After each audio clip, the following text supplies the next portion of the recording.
নমস্কার গাইস, সকাল থেকে আজকে ভিডিওটা করতে পারিনি, এর জন্য দুঃখিত আমি। তা আজ আমরা তারাপীঠের উদ্দেশ্যে রওনা হয়েছি। আজকে ট্যুর অর্গানাইজার হিসেবে এসেছি একটা স্টাফের সঙ্গে, এবং আগামীকাল আমরা আবার তারাপীঠ থেকে দার্জিলিং উদ্দেশ্যে রওনা হব। সঙ্গে থাকবেন, ভিডিওটা পুরো আমরা দেখাবো এখান থেকে দার্জিলিং। এখন আমাদের লাঞ্চ ব্রেক চলছে, খাওয়া দাওয়া চলছে, এখানে খাওয়া দাওয়া চলছে আমাদের লাঞ্চ টাইম এখন।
এই শিব মন্দির হচ্ছে 237 বছর আগে বর্ধমানের রানী বিষ্ণু কুমারী এই শিব মন্দিরগুলো তৈরি করেছে।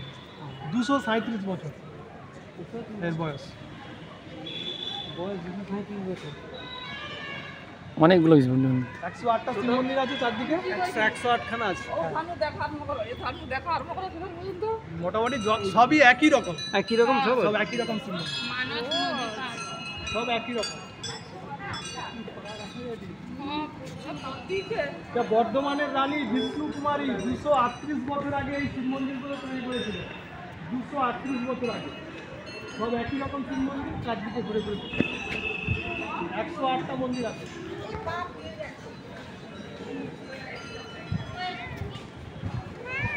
এই শিব মন্দিরগুলোর বয়স 238 বছর।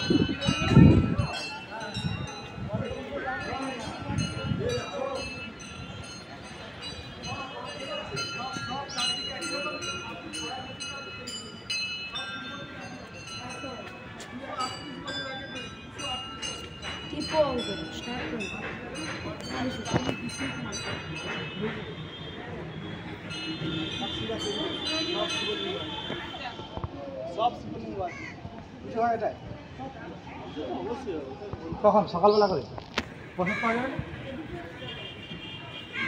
চারদিকটা ঘুরে আসুন, চারদিকে একই রকম, চারদিকে ঘুরে আসুন। 108টা আছে শিব মন্দির। এখানে ছায়া, সেদিকে 238 বছর আগে, 238 বছর, 238 বছর আগে।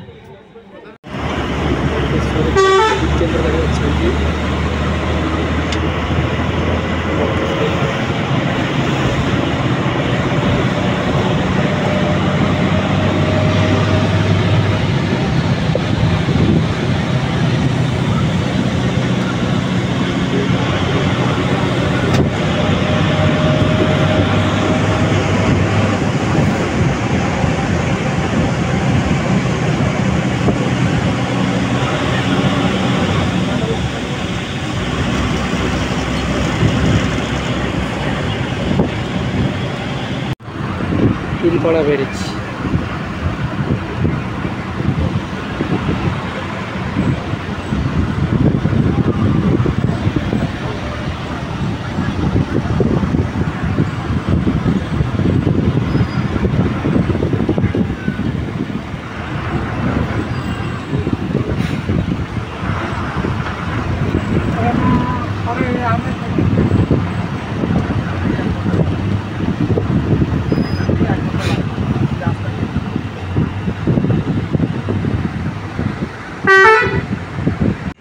তারাপীঠ চলে এসেছি বন্ধুরা, অনেকক্ষণ আগেই লেগে পড়েছি আমরা।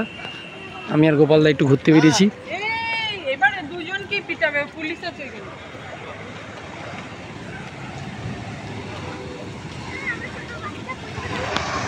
গাইস, সকালবেলা উঠে আমরা হোটেল থেকে বেরিয়ে পড়েছি। এই যে হোটেলের বাইরের পাশ, আমরা এই হোটেলে ছিলাম আজকে।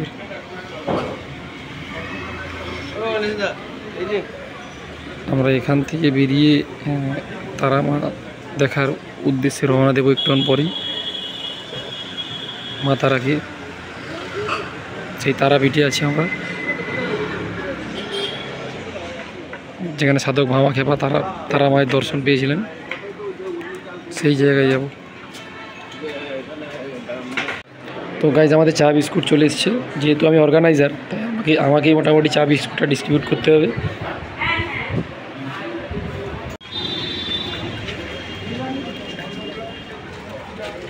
পুজো দেওয়ার জন্য কত বড় লাইন পড়েছে।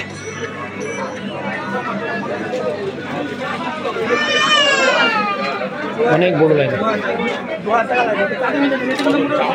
তারা মায়ের মন্দির তারাপীঠ, যার জন্য বিখ্যাত।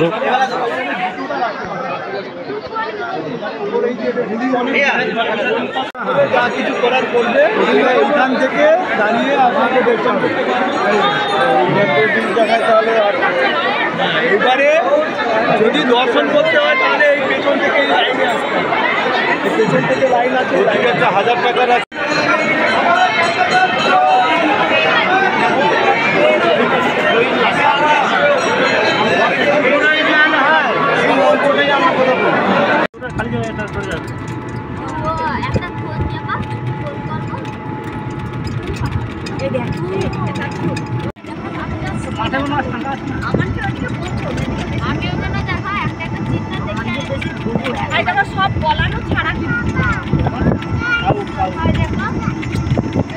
আমরা এতক্ষণ ধরে এই নিতাইয়ের জন্মস্থান দেখার জন্য এসেছিলাম টোটোয় করে তারাপীঠ থেকে। তা এখন দেখুন, এখানে আছি নিতাইয়ের বাবার মন্দির। এটা একটা শিব মন্দির। ভিতরে দেখলাম, ভিতরে যেহেতু ফটো করা নিষেধ, তাই দিতে পারলাম না। অনেকেই এই তারাপীঠে আসে, কিন্তু তারাপীঠের সাইড সিনে আসে না অনেকেই। তারাপীঠের সাইড সিনে ভাবে অনেকে ভাবে কী থাকে। আজকে সাইড সিনে দেখুন, একটা পুরো মায়াপুরের মতন, পুরো মায়াপুরের একটা ছোট অংশ ইস্কন, পুরো ভেতরটা পুরো মায়াপুর। একটা মায়াপুরের একটা পার্ট বলা যেতে পারে, একদম পুরো মায়াপুর। আমাদের গাইড যে গোপালদা আছে, উনি জানেন প্রায় বেশিরভাগ জায়গাটা, যে কারণে সম্ভব হয়েছে আমরা আসতে পেরেছি এখানে। পুরো একটা ছোট মায়াপুর দেখুন, তারাপীঠের মধ্যে একটা পুরো মায়াপুরে পুরো আদলে মন্দির, ভিতরে ইস্কন, ওইখানে ইস্কন লেখা আছে। ছোট মায়াপুর।